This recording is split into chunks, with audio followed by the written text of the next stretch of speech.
जी का संतां का वचन पूरा होने, संतां वचन सच्चा है, संत झूठ का बहुत है। ये तो होने से ताई जिहड़ा राजा ने पहला माला भरता सीगा, उसे राजे ने राज की आके हमला कर दिता है। जो हमला कर दिता सवेरे, तब फिर जंग हो गया शुरू। कहते जरनैल कहन लगे सातों ने बस विच आउंदा, तुसीं चलो राजे नूं कहंदे। क्यों जो राजे पहले जरनैल पिंड नहीं फिर राजा आप जाता बस जंग दे दौरान। अज बोले भी कुर्सियां पर बैठे हो तो कहीं जाना, बगाने कुछ मरवाई जा रही आप जो इसे तरह इसी चंगिया गड्डियां करते रहना। पहला राज आप जाते सी जंग के मैदान विच, उस राजा शहीद हो गए जंग दे विच।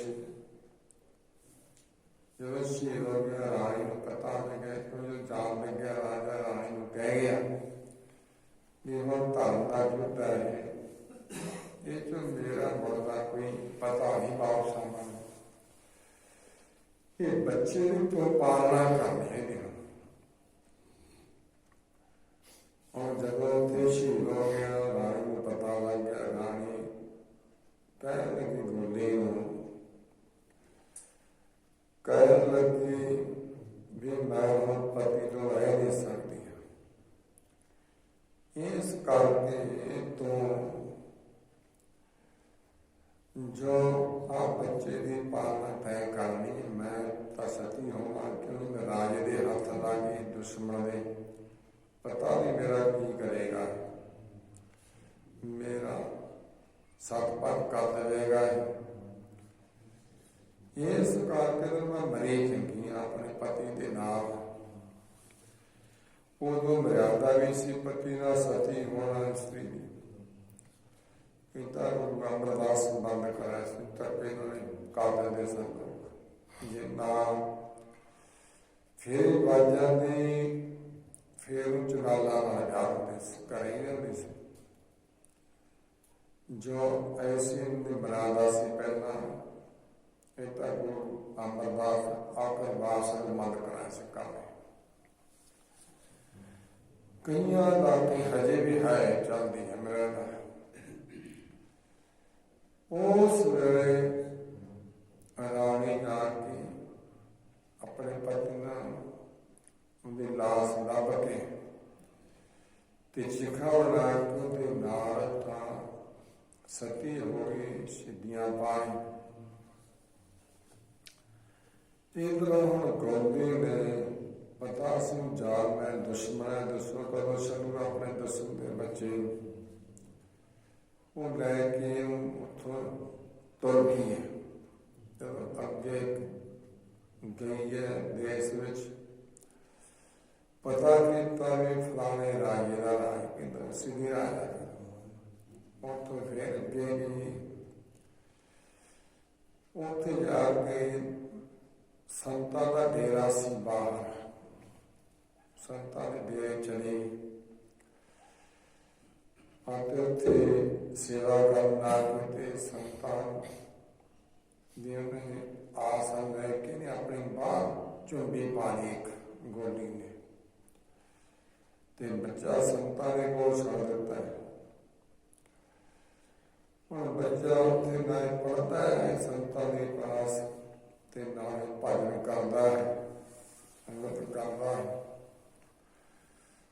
हूँ जदों रात को कुछ तकड़ा होया इसी तरह इसी रात तिष्ट बुद्धि का रात से तिष्ट बुद्धि सीगा। तिष्ट बुद्धि ने अपने राज दे विच उस वेले जो उन्हें पढ़ाना किया संतान ਸਾਰੇ ਸੰਤ ਵਿਦਵਾਨ ਅਤੇ ਸਾਰੇ ਬੁਲਾਏ ਹਨ। ਜੋ ਉਸ ਵਿਦਿਆ ਵਾਲੇ ਉਹ ਸਾਰੇ ਬੁਲਾਏ ਹਨ। ਹੁਣ ਜਦੋਂ ਪੰਜ ਪਰ ਲੱਗ ਗਏ, ਸੰਤ ਵੀ ਨਾਲ ਬੱਚਾ ਵੀ ਗਿਆ, ਜਾਣਾ ਸੀ ਨਾਲ ਰਹਿੰਦਾ ਸੀ। ਜਦੋਂ ਪੰਜ ਪਰ ਲੱਗ ਗਈਆਂ ਤੇ ਲੰਗਰ ਪਕਾਉਣਾ ਸ਼ੁਰੂ ਹੋ ਗਿਆ ਹੈ, ਉਸ ਵੇਲੇ ਬੈਠੇ ਸਾਹਮਣੇ ਬੈਠੇ ਸਨ ਪੰਡਤ ਜੋ ਉਸ ਵਿਦਿਆ ਵਾਲੇ ਹੱਸਣ ਲੱਗੇ। ਜਦੋਂ ਹੱਸੇ ਤੇ ਬੁੱਧੀ ਕਹਿੰਦਾ ਵੀ ਕੀ ਗੱਲ ਹੈ, ਤੁਸੀਂ ਕਿਉਂ ਹੱਸੇ ਹੋ? ਕਹਿੰਦੇ ਇਸ ਲਈ ਕਿ ਹਾਸਾ ਆਇਆ। ਨਹੀਂ, ਗੱਲ ਹੈ ਕਾਰਨ ਕਿਉਂ, ਜਦੋਂ ਇਸੇ ਤਰ੍ਹਾਂ ਕੋਈ ਲੰਗਰ ਸਾਹਿਬ ਦਾ ਪੰਗਤ ਵਿੱਚ ਜੋ ਹੱਸਦਾ ਹੈ ਉਹ ਫਿਰ ਸ਼ੱਕ ਹੋ ਜਾਂਦਾ ਵੀ ਸਾਡੇ 'ਚ ਕੋਈ ਲੰਗਰ ਬਤਾਉਣ 'ਚ ਕਮੀ ਹੈ ਕੋਈ ਨਾ ਕੋਈ, ਇਹ ਤਾਂ ਹੱਸਿਆ ਕੋਈ ਲੰਗਰ ਪਾਣੀ 'ਚ ਕਮੀ ਹੈ। ਕਹਿੰਦੇ ਨੇ ਵੈਸੇ ਕਿ ਦੱਸੋ ਗੱਲ ਕੀ ਹੈ, ਕਿਉਂ ਸੇਵਿਤਾ ਸਾਹਮਣੇ? ਉਸ ਵੇਲੇ ਕਹਿੰਦੇ ਜੀ ਅਸੀਂ ਦੱਸਾਂਗੇ ਤੂੰ ਸਾਨੂੰ ਬਰਬਾਦ ਹੋ ਤਾਂ ਬਰਬਾਦੇਗੀ, ਤੂੰ ਸਾਨੂੰ ਬਰਬਾਦੇਗਾ। ਕਹਿੰਦਾ ਮੈਂ ਤੁਹਾਨੂੰ ਕੁਝ ਨਹੀਂ ਕਹਿੰਦਾ, ਤੁਸੀਂ ਗੱਲ ਦੱਸੋ ਕੀ ਹੈ? ਕਹਿਣਾ ਸੰਤਾਂ ਦਾ ਬੱਚਾ ਇਹ ਕਹਿੰਦਾ ਤੇਰਾ ਜਵਾਈ ਬਣੇਗਾ, ਬੱਚਾ ਤਾਂ ਜਵਾਈ ਬਣੂਗਾ। ਉਦੋਂ ਤਾਂ ਵੀ ਅੰਦਰੀ ਗੱਲ ਸਾਹ ਆ ਗਈ ਵੀ ਹੁਣ ਜੇ ਮੈਂ ਵੀ ਗੱਲ ਕਰਦਾ ਹੈ ਜੋ ਭੰਡਾਰੇ ਵਿੱਚ ਬੇਗਰ ਪੈਂਦਾ ਹੈ ਕਿ ਉਹਨਾਂ ਦਾ ਲੋਕਾਂ ਦਾ ਜਾਨ ਤਾਰਾ ਲੋਕਾਂ ਦਾ ਖਾਵੇ ਦਾ ਹੁੰਦਾ ਹੈ ਜਿਹੜਾ ਕਰਦੇ ਨਾ ਬਰਾਬਰਾਂ ਦਾ ਪ੍ਰੇਮ ਕਰਦਾ ਪਰਮੇਸ਼ਰ ਨਾਲ ਪਹਿਲਾਂ ਦਾ ਇਹ ਤਾਂ ਦਿਖਾਵਾ ਕਰਦੇ ਹੁੰਦੇ ਨੇ ਵੀ ਹਾਂ ਜੀ ਬੜਾ ਹੀ ਪੂਜਾ ਕਰਦਾ ਤਾਂ ਮੋਦੀ ਕਰਦਾ ਥਾਂ ਜਾ ਕੇ ਪੂਜਾ ਕਰਦਾ ਨਾ ਪੱਥਰ ਦੀਆਂ ਮੂਰਤੀਆਂ ਤੇ ਹਾਰ ਪਾਉਂਦੇ, ਪੱਥਰ ਦੀ ਮੂਰਤੀ ਬਣਾ ਇਹ ਜਾਗਦੀਆਂ ਤੁਰਦੀਆਂ ਕਰਦੀਆਂ ਪਤਾ ਕਿ ਪਰਮੇਸ਼ਰ ਦਾ ਵਾਸਾ ਹੈ, ਉਹਨਾਂ ਨੂੰ ਦੁੱਖ ਦੇ ਜਾਂਦਾ ਹੈ। ਦੱਸਦੇ ਪੱਥਰ ਦੇ ਮੂਰਤ ਕੀ ਸਵਾਲ ਸਿਵਾ ਦੇਖਣਾ ਰਾਮ ਦੇਵ ਨੇ ਹਿੰਦੂ ਦਾ ਤੱਕੂ ਗਾਣਾ ਦੋਨਾਂ ਦੇ ਗਿਆਨ ਇਸਤਕਾਰ ਕਰਨਾ ਹਿੰਦੂ ਇੱਕ ਪਾਸੇ ਦਾ ਦੂਜਾ ਰੱਬ ਹੈ ਕਿਸਾਨ, ਦੂਜਾ ਰੱਬ ਕਿਸਾਨ ਹੈ ਸੰਸਾਰ ਦੇ ਵਿੱਚ। ਕਿਉਂ ਰੱਬ ਪੈਦਾ ਕਰਦਾ ਹੈ, ਕਿਸਾਨ ਰੋਜੀ ਪੈਦਾ ਕਰਦਾ ਹੈ। ਜਿੰਨਾ ਜੀਵ ਜੰਤੂ ਹੈ ਸਭ ਕਿਸਾਨ ਦੀ ਨਿਗਾਹ ਹੁੰਦੀ ਹੈ। ਜੋ ਬੀਜੇਗਾ ਸਾਨੂੰ ਵੀ ਖਾਣ ਪ੍ਰਾਪਤ ਹੋਵੇਗਾ। ਦੇਵੀ ਦੇਵਤੇ ਲੈ ਕੇ ਸਾਰੇ ਕਿਸਾਨ ਕਰੀ ਜਾ ਰਹੇ ਇਹ ਸਭ ਕੁਛ ਦੇਵੇਗਾ ਸਾਡਾ ਪੇੜ ਪੌਦੇ ਕਰੇਗਾ ਸਾਡੇ। ਉਸ ਰੱਬ ਨਾਲ ਮੋਦੀ ਨੇ ਮੱਥਾ ਲਾ ਲਿਆ ਜੋ ਇਸ ਕਰਕੇ ਇਸੇ ਤਰ੍ਹਾਂ ਹੁਣ ਪ੍ਰਤੱਖ ਕਿਰਪਾ ਦਾ ਲੰਗਰ ਪਾਣੀ ਛਕਾਉਂਦੇ ਇੱਕ ਪਾਸੇ ਜੀ ਸੱਚੀ ਗੱਲ ਕਹਿ ਦਿੱਤੀ ਹੈ। ਉਸ ਵੇਲੇ ਉਹ ਵੀ ਮੈਂ ਗੱਲ ਹੋਣ ਨਹੀਂ ਦੇਣੀ। ਇੱਕ ਨੇ ਹੋਰ ਨੂੰ ਕਹਿੰਦਾ ਮੇਰੀ ਲੜਕੀ ਇੱਕ ਇਹ ਸਾਰਾ ਦੇ ਬੰਦੇ ਦੇ ਹੀ ਜਾਓ। ਉਸ ਵੇਲੇ ਭੈਣ ਬੁੱਧੀ ਨੇ ਇਸੇ ਤਰ੍ਹਾਂ ਜੋ ਜਲਾਤਾ ਨੂੰ ਕਹਿ ਦਿੱਤਾ ਹੈ ਮੇਰਾ ਆਓ ਬੱਚਾ ਨੇ ਸਾਰਾ ਦਾ ਜਿਹੜਾ ਬੱਚਾ ਹੈ ਉਸ ਕਤਲ ਕਰ ਦੇਣ ਜਾ ਕੇ ਜੰਗਲ ਦੇ ਵਿੱਚ। ਉਹਨਾਂ ਨਾਲ ਵੀ ਇੰਨੇ ਪੈਸੇ ਨੂੰ ਪਹਿਲਾਂ ਦਿੱਤੇ ਵੀ ਇੰਨੇ ਬਾਅਦ ਵਿੱਚ ਲੈ ਲਿਓ ਅਤੇ ਇਹਦਾ ਭਾਵ ਤੁਸੀਂ ਕੰਮ ਕਰ ਦੇਣਾ। ਅੱਜ ਕੱਲ੍ਹ ਵੀ ਆਪਾਂ ਦੇਖਦੇ ਹਾਂ ਕੰਮ ਚੱਲਦੇ ਨੇ, ਅੱਜ ਕੱਲ੍ਹ ਵੀ ਚੱਲਦੇ ਲੋਕ ਜਿਹੜੇ ਬੰਦੇ ਹਨ ਲੀਡਰ ਲੋਕ ਕਿਸੇ ਤਰ੍ਹਾਂ ਅੱਜ ਕੱਲ੍ਹ ਵੀ ਜਿਹੜੇ ਜਿਨ੍ਹਾਂ ਤੋਂ ਨਾਲ ਕੋਈ ਸੱਚ ਬੋਲ ਪੈਂਦਾ, ਸੱਚੀ ਗੱਲ ਕਹਿ ਦਿੰਦਾ ਹੈ, ਫਿਰ ਯਤਨ ਕਰਦੇ ਨੇ ਇਹਨੂੰ ਮਰਵਾ ਦੀ। ਇੰਦਰਾ ਕਹਿੰਦੇ ਥੋੜਾ ਆਪਣਾ ਮੁੰਡਾ ਮਾਰਿਆ। ਜੋ ਸੰਜੇ ਗਾਂਧੀ ਨੇ ਖੁਦਾ ਮਾਰੇ ਜਹਾਜ਼ ਚੜਾ ਕੇ ਇੱਕ ਪੇਜ ਉਤਰਾਏ। ਉਹਨੇ ਸੱਚ ਕਹਿੰਦਾ ਸੀ ਗੁਰੂ ਸੀਗਾ, ਇੰਦਰ ਨੂੰ ਉਹਨੂੰ ਮਰਵਾ ਦਿੱਤਾ ਸੀ ਜਹਾਜ਼ ਵਿੱਚ। ਮੁੜ ਕੇ ਭਾਵ ਜੋ ਇਸ ਕਰਕੇ ਇਸ ਲੋਕ ਹੋ ਗਏ ਨੇ। ਹੁਣ ਇਸੇ ਤਰ੍ਹਾਂ ਜਦੋਂ ਇਤਨਾ ਕਰਦੇ ਪਾ ਜਦੋਂ ਬੱਚਾ ਨੇ ਖੇਡਦਾ ਆ ਗਿਆ ਫੜ ਲਿਆ ਤਾਂ ਦਿਖਾ ਕੇ ਇਹ ਬਣਾਈ ਹੈ, ਲੈ ਕੇ ਜੰਗਲ ਵਿੱਚ ਲੈ ਗਏ ਬੱਚੇ ਨੂੰ। ਹੁਣ ਲਿਜਾ ਕੇ ਉਹਨੂੰ ਕਹਿੰਦੇ ਵੀ ਦੇਖ ਤੈਨੂੰ ਅਸੀਂ ਮਾਰਾਂਗੇ। ਜੋ ਪਰ ਨੂੰ ਆਪਣਾ ਕੋਈ ਇੱਛਾ ਤੇ ਛੱਡ ਜੋ ਕਰ ਦੋ ਅਸੀਂ ਇੱਛਾ ਪੂਰੀ ਕਰਾਂਗੇ। ਜੇ ਸਾਡੇ ਕੰਮ ਜੋ ਕੋਈ ਦੱਸ ਕੋਈ ਇੱਛਾ ਹੈ ਸਾਡੇ ਲੈ ਕੇ ਦੱਸ ਕਿਸੇ ਨੂੰ ਦੱਸਣਾ ਕੋਈ ਗੱਲ ਕਹਿ ਨਹੀਂ। ਉਹ ਕਹਿੰਦੇ ਮੇਰੀ ਕੋਈ ਇੱਛਾ ਨਹੀਂ, ਠੀਕ ਹੈ ਮਨ ਅੱਜ ਵੀ ਕਰਨਾ ਕੱਲ ਨੂੰ ਕਰਨਾ ਤਾਂ ਬਹੁਤ ਤੰਦ ਹੈ, ਪਰ ਮੈਂ ਥੋੜਾ ਜਿਹਾ ਬੰਦਗੀ ਕਰਨਾ ਭਜਨ ਕਰਨਾ ਹੈ, ਤੁਸੀਂ ਜੋ ਮਰਜ਼ੀ ਕਰੋ। जब बच्चे ने हाजिर जान के परमेश्वर व्यक्ति नारे के भजन किया सुत जोड़े के नाल वो जनाब कहते भी आप जी मारना भी इन्ना बड़ा भजन करने वाला बच्चा है, आप कितने स्थान देवांगे ना कितने इन्ना भाव आप कितने देवांगे। भजन नहीं मारते फिर तित बुद्धि आपा ने मरवा दूंगा, तेरा बकाया पैसे जेड़े मैंने मरवा दूँ पता लग गया भी हूँ उस देखे एक आदे 6 गुणा से एक आदे 6 गुणा से कहते भी एक ही उंगल बढ़ ली उंगल बढ़ के शायद तुरंत अपने कपड़ा के लगू ला सारे लोग ला के इसी तरह ही चले गए। कहते देखो जी आज निशानी होगी असू खत्म करके आ गया। हम जलादा उन्होंने पैसे खुश हो गया। मैं कहना कि राजे ने लड़कियां राजा नहीं जान गया जो ये थोड़ा है कि सारा लड़की नहीं जाओगी। एक तो जो बच्चा जंगल च बैठा है जो जंगल के जोड़े जानवर हाथी फादन दे खान वाले तोड़ के भजन करता है, शेर राखी करता है भी कोई जानवर होना मार खा वो राखी दे बैठा शेर। वो तो वो राजा शिकार खेलता है उन्हें देखा बच्चा कले जंगल बैठा कहना तू इतने बैठा कहना खेल परमेश्वर कौल परमेश्वर वो मौज है।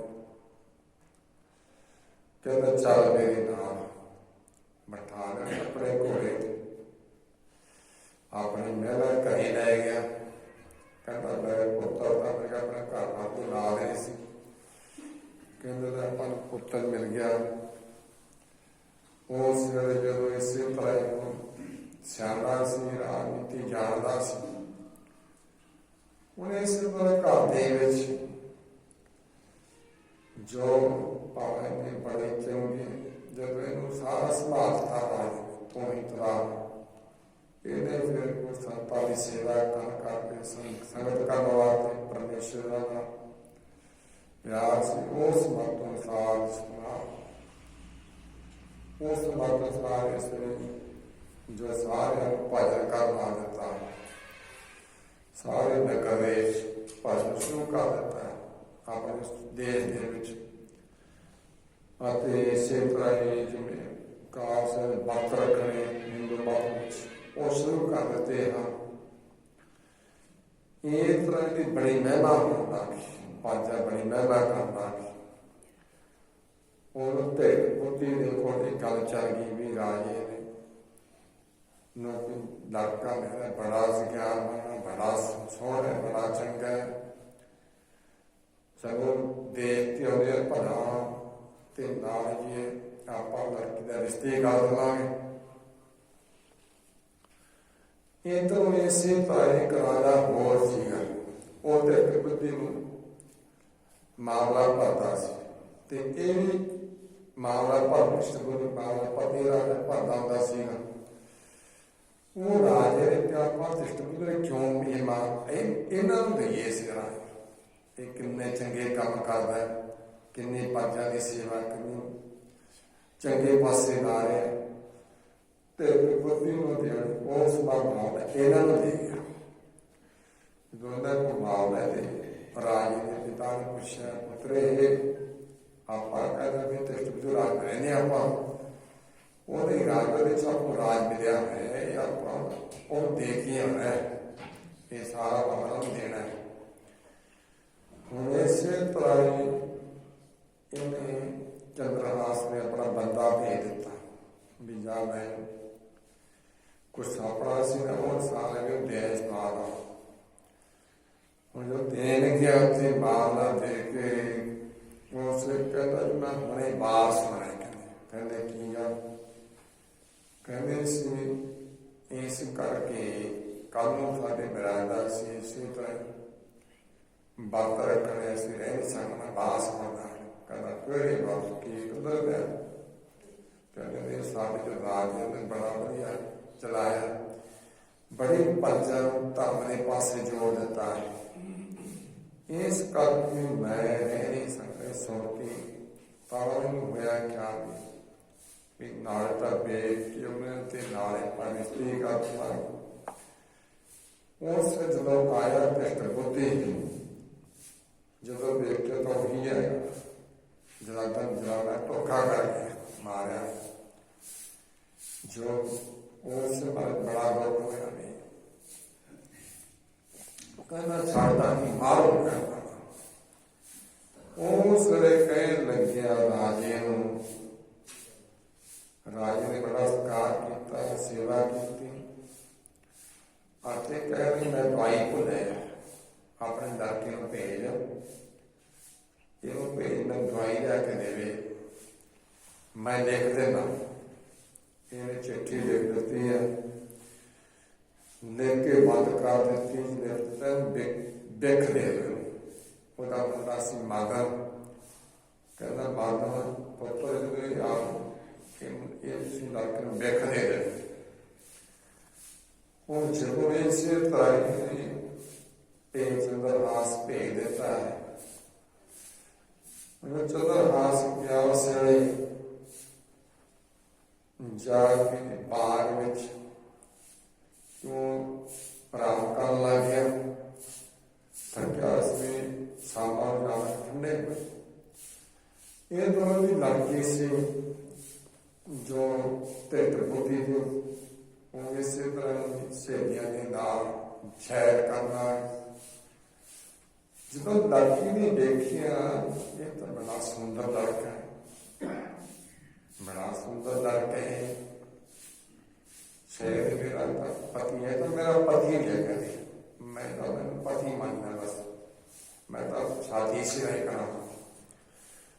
ਉਸ ਦੇਖੇ ਦੇ ਸਿਰ ਚਿੱਠੀ ਟੰਗੀ ਹੋਈ ਹੈ, ਉਹਨੇ ਦੇਖਿਆ ਵੀ ਚਿੱਠੀ ਪੈਂਦਾ ਵੀ ਖੋਲ੍ਹਣਾ ਦੋਸ਼ ਲੱਗੂਗਾ, ਫਿਰ ਕਹਿੰਦਾ ਪਤੀ ਬਣਾ ਲਿਆ, ਉਹਨੇ ਕੋਈ ਡਰ ਚਿੱਠੀ ਖੋਲ੍ਹ, ਉਹਨੇ ਚਿੱਠੀ ਖੋਲ੍ਹ ਦੇ ਵਿੱਚ ਦੇਖਿਆ ਦੇਖਦੇ ਨਹੀਂ ਮਾਲੂਮ ਸੀ, ਕਹਿੰਦੇ ਜੇ ਸੁੰਦਰ ਲੜਕੀ ਨੂੰ ਮੇਰਾ ਨਾਮ ਬਰਬਾਦਾ ਕਰਦਾ। ਉਹ ਲੜਕੀ ਨੇ ਆਪਣੀ ਅੱਖਾਂ ਦੇ ਵਿੱਚ ਥੋੜਾ ਜਿਹਾ ਸੁਰਮਾ ਡਕੇ ਨਾਲ ਲਾ ਲਿਆ, ਉਹ ਥੱਲੇ ਠੁੰਗੀ ਲਾ ਦਿੱਤੀ, ਉਹ ਬਣ ਜਾਂਦਾ ਆਇਆ, ਅੱਖ ਭਾਰਾ ਹੋ ਜਾਂਦਾ। ਉਹ ਤਾਂ ਦੇਖਿਆ, ਉਹਦਾ ਨਾ ਅਸੀਂ ਦੇਖਿਆ ਲੜਕੀ ਦਾ ਜੋ ਇਹਨੂੰ ਲਾ ਕੇ ਉਸੇ ਤਰ੍ਹਾਂ ਚਿੱਠੀ ਉਹਦੇ ਤਾਂ ਕਿ ਜਦੋਂ ਇਹਨੂੰ ਜਾਗ ਆਈ, ਉੱਠ ਗਿਆ ਤੂੰ ਧੋ ਕੇ ਜਾ ਕੇ ਮਾਧਵ ਨੂੰ ਮਿਲਿਆ, ਚਿੱਠੀ ਦਿਖਾਈ, ਮਾਧਵ ਬੜਾ ਖੁਸ਼ ਹੋ ਗਿਆ, ਕਹਿੰਦਾ ਪਿਤਾ ਨੂੰ ਬੜਾ ਫਿਕਰ ਸੀ, ਮੇਰੇ ਭੈਣ ਦਾ ਬੜਾ ਵਧੀਆ ਸੁੰਦਰ ਬਾਤ ਭੇਜਿਆ ਮੇਰੇ ਪਿਤਾ ਨੇ। ਉਹਨੇ ਤਾਂ ਉਸੇ ਵਕਤ ਉਹਦੇ ਫੇਰੇ ਕਰਾ ਦਿੱਤੇ, ਬਸ ਝਾਤੀ ਵਸੇ ਰਾਤ। ਹੁਣ ਜਦੋਂ ਇਸੇ ਤਰ੍ਹਾਂ ਇਹ ਟਾਈਮ ਲੱਗ ਗਿਆ ਤੇ ਟੁੱਟੀ ਕਹਿੰਦਾ ਕਹਿੰਦਾ ਤਾਂ ਬੜੇ ਨਹੀਂ ਲੱਗ ਕਹਿੰਦਾ ਨਾ ਆਪ ਜਾ ਕੇ ਪਤਾ ਨਾ ਕੀ ਗੱਲ ਕਿਉਂ ਨਹੀਂ ਹੋਇਆ। ਹੁਣ ਵੀ ਤਾਂ ਕਰਤਾ ਹੋਣਾ ਚਾਹ ਜਦੋਂ ਆ ਕੇ ਮੇਰਾ ਕਹਿੰਦੇ ਨੇ ਇਹਨੇ ਕਰਤਾ ਕਿ ਹਾਂ ਜੀ ਮੈਂ ਫੇਰੇ ਕਰਾ ਦਿੱਤਾ ਉਹ ਸਾਡੇ ਅੰਦਰ ਪਤਾ ਕੁਝ ਹੋਰ ਹੋ ਹੀ ਬਣ ਗਿਆ। ਜੋ ਉਸ ਵੇਲੇ ਹੁਣ ਸੋਚਦੇ ਇਸੇ ਤਰ੍ਹਾਂ ਨੂੰ ਇੰਦਰ ਗਮਾਡੀ ਰਾਜਾ ਸੀ ਹੋਰ ਉਹਦੀ ਲੜਕੀ ਦਾ ਸੰਬੰਧ ਸੀਗਾ। ਉਹਨੇ ਇਹ ਕਹਿੰਦਾ ਕਿ ਇੱਕ ਬੁੱਧੀ ਕਹਿੰਦਾ ਆਪਣੇ ਮਨ ਦਾ ਵਰਤੀ ਮੈਂ ਤੂੰ ਜਾ ਤੇ ਸ਼ਾਇਦ ਤੇਰੇ ਨਾਲ ਹੀ ਸ਼ਾਦੀ ਕਰ ਲੈ ਲੜਕੀ ਤੂੰ ਉਸ ਲੜਕੀ ਆਪਣੇ ਮਰਜ਼ੀ ਨਾਲ ਸ਼ਾਦੀ ਕਰ ਸਵੰਬਰ ਸੇ ਸਵੰਬਰ ਆਪਣੀ ਮਰਜ਼ੀ ਨਾਲ ਪ੍ਰਾਪਤ ਕਰ। ਉਸ ਵੇਲੇ ਜਦੋਂ ਹੀ ਉੱਥੇ ਗਿਆ ਉਹ ਉੱਥੇ ਭੇਜਦਾ ਤੋਂ ਇਹਨੂੰ ਕਹਿੰਦਾ ਚਬਰ ਹਾਸਨ ਕਹਿੰਦਾ ਹੈ ਤੇ ਉਹਦੇ ਕਹਿੰਦੇ ਸਾਡੇ ਤੋਂ ਮਿਲਾਦ ਹੈ ਜੋ ਆਤੇ ਵੀ ਸਵੇਰੇ ਜਿਹੜਾ ਭਾਈ ਕੱਲਾ ਜਾ ਕੇ ਪੂਜਾ ਕਰਦਾ ਮੰਦਰ ਵਿੱਚ ਉਧਰੋਂ ਤੇ ਜਲਾਤਾ ਨੂੰ ਕਹਿ ਦਿੱਤਾ ਹੈ ਕਿ ਇਹ ਜਿਹੜਾ ਸਵੇਰੇ ਆਉਗਾ ਨਾ ਪੁੱਛਣਾ ਨਹੀਂ ਕੌਣ ਹੈ ਉਹਨੂੰ ਪੜ੍ਹਦੇ ਹੋ ਬਸ ਕੰਮ ਕਰਦਾ ਕਹਿੰਦੇ ਠੀਕ ਹੈ ਜੀ ਮੈਂ ਪੂਜਾ ਕਰਿਆ। ਇਹ ਤੋਂ ਜਿਹੜਾ ਰਾਜ ਨੇ ਬਦਲ ਗਿਆ ਸੀ ਉਹ ਰਾਜ ਨੇ ਕਹਿੰਦੇ ਤੂੰ ਆਪਣੇ ਜੀਜੇ ਨੂੰ ਨਾਲ ਲੈ ਕੇ ਆਇਆ ਜਦ ਨਾਲ ਲੈ ਕੇ ਆਓ ਛੇਤੀ ਲੈ ਕੇ ਆਓ। ਉਹ ਮਾਤਾ ਨੂੰ ਤੋਂ ਮੁੜਿਆ ਇਹ ਜੋ ਪੂਜਾ ਕਰਨੀ ਹੈ ਕਹਿੰਦਾ ਕਿੱਧਰ ਚਲੇ ਕਹਿੰਦਾ ਪੂਜਾ ਕਰਨਾ ਪੂਜਾ ਕਰ ਮੈਂ ਜਾਣਾ ਕਹਿੰਦਾ ਇੱਧਰ ਚਲੀ ਮੈਂ ਪੂਜਾ ਕਰ ਜੋ ਪਿਤਾ ਨੇ ਪੂਜਾ ਕਰਨੀ ਹੈ ਕਹਿੰਦਾ ਨਹੀਂ ਮੈਂ ਜਾਣਾ ਤੂੰ ਇੱਧਰ ਜਾ। ਹੁਣ ਮਾਰਗ ਤਾਂ ਬਾਹਰ ਗਿਆ ਮੰਦਰ ਚ ਪੂਜਾ ਕਰ ਤੇ ਚੰਦਰਹਾਸ ਮਾਇਆ ਸੰਭਾਲ ਦੇ ਵਿੱਚ ਜੋ ਚੰਦਰਹਾਸ ਗਿਆ ਤਾਂ ਦਾਤੀ ਜਾਂਦੇ ਨਹੀਂ ਹਾਰ ਪਾਤਾ ਜੋ पेट्रोल मारेगा मतलब रातों में टकरे टकरे कपड़े बढ़ देता है। जो चंद्रमास आया उसे देख के ट्रैक्टर को दी कहना भी तुम मदद नहीं आ जाएगा कहने मदद मेरे गाँव जाएगा कहना मैं जाऊँगा तो इधर जाऊँगा तो भेजता हूँ उसे रात जाके देखा मंदिर टकरे टकरे जीता है टक्कर मार मार चित बुद्धि मर गया। इनकी रानी से वो भी इसी तरह से जो